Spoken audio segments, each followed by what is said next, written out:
आणि लोकसभेसंदर्भातल्या इतरही महत्त्वाच्या घडामोडी पाहणार आहोत लोकसभेचा महासंग्राम मधून। अमरावती लोकसभेची निवडणूक ग्रामपंचायतीप्रमाणे लढायची, मोदींची हवा आहे, या फुग्यात राहू नका, भाजप उमेदवार नवनीत राणांचं वक्तव्य। मोदींची हवा नाही हे राणांना जाणवलं, नवनीत राणांनीच मोदींना घरचा आहेर दिला, राणांच्या फुग्यावरील वक्तव्यावर जितेंद्र आव्हाडांचा निशाणा। मोदींची हवा होती आहे आणि भविष्यातही राहणार, आम्ही मोदींच्याच नावाने मतं मागत आहोत, माझं विधान चुकीच्या पद्धतीने दाखवण्यात आलं, ते विधान बच्चू कडूंना उद्देशून होतं, नवनीत राणांचं स्पष्टीकरण। नवनीत राणांच्या विधानाचा विपर्यास करण्यात आला, विरोधक चुकीच्या बातम्या पसरवत आहेत, मोदींची हवा ही जमिनीपासून वरपर्यंत, नवनीत राणांच्या प्रचार सभेतील विधानावर रवी राणांची प्रतिक्रिया।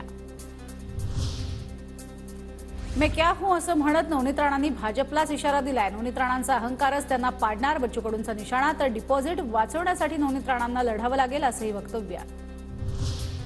योगेंद्र पवार प्रचारासाठी बाहेर पडले म्हणून रोहित पवार रागावून बसले होते, बारामतीचं प्रभारीपद दिल्यावर रोहित पवारांचा राग दूर झाला होता, रोहित पवारांच्या टीकेला रुपाली चाकणकरांचं प्रत्युत्तर। 45+ हा भाजपचा संपूर्ण देशभरातला आकडा, उद्धव ठाकरेंचा भाजपला टोला, तर मविया राज्यात 48 जागा जिंकणार, ठाकरेंकडून विश्वास व्यक्त।